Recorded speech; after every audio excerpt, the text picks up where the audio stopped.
Okay, so we've already seen the bug diorama in a separate video. So I thought I'd do just a quick video for just a few minutes based on comments I get on my videos, questions and stuff I reply to, and as well as the groups I'm in when I post videos and pictures of my collection, and I get the same kind of questions otherwise. So I'll cover some of those as well. So this is just a quick one.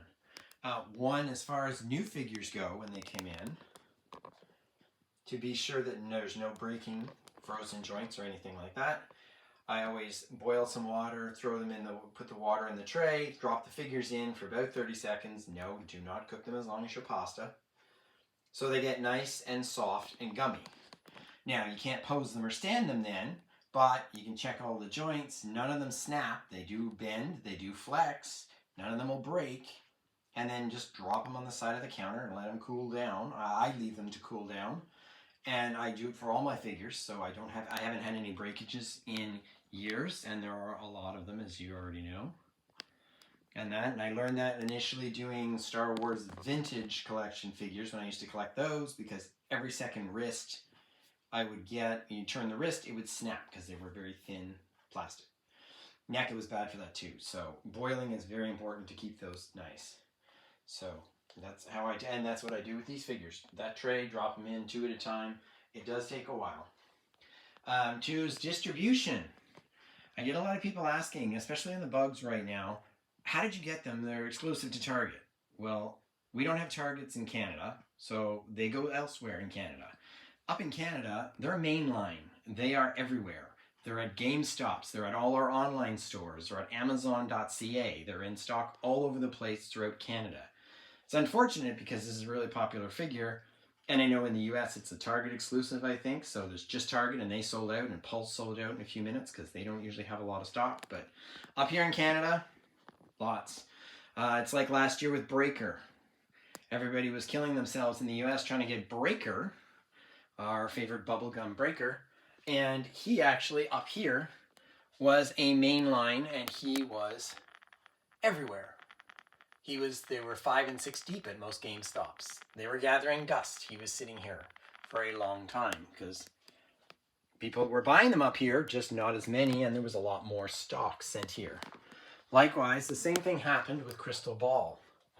Being a Walmart exclusive, he was up on Walmart.ca in Canada for months. He sold out in minutes in the US site and on Pulse. It's just the distribution. Okay, and based on that, now to say that too, the reason I have my army building, one, I go into the groups and I buy on the secondary market a lot of my army builders. And there are good deals in there because there are ones I've paid $8 a figure for completed. As you see, I have shelves full of some of them. So there are some very unpopular characters that you can find in collectors groups, buy, sell, trades. And that's how I got a lot of my armies, as off the secondary market. I don't always buy them firsthand. That being said, ones that are hard to get, I do buy firsthand as best I can, and I do go on to the secondary market afterwards too. So no, I'm not paying retail for every figure I get. Some I do pay more. Pilots being one, or gunner I should say, as they're called. Had to go buy them on the secondary market. Okay, what was the other thing? Oh, dusting. The other thing was dusting. I get that all the time. I'm down here way too often, I think. I come down most days at least once or twice a day. And sometimes I'm down for an hour or two and I have free time. And I repose the figures. I change the layouts. I change the dioramas. I change their gears. Sometimes I move them from one shelf to another. And yeah, occasionally from time to time, I move them from one shelf, wipe it with a dust thing, and move them to a different shelf.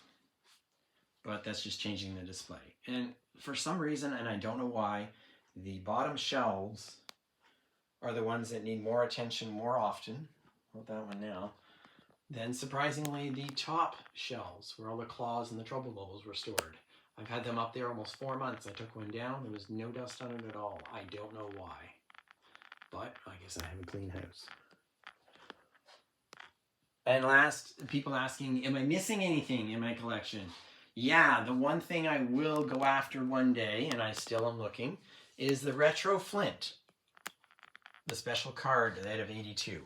I wouldn't mind having it on my wall with some special things. My favorite figure, of course, on the wall. I kept one, Minton box. And favorite twins, I have them. But yeah, so that's the only figure I'm missing is Flint. And I don't consider it missing since it's a variant of what we already have. It's a card print. I do already have the Flint figure. Awesome, one of my favorites. But one day, my wall will hopefully have the retro Flint on it. Okay, thanks for watching. Thanks for watching all my videos. And if you have any questions, leave them in the comments and I'll try to answer them.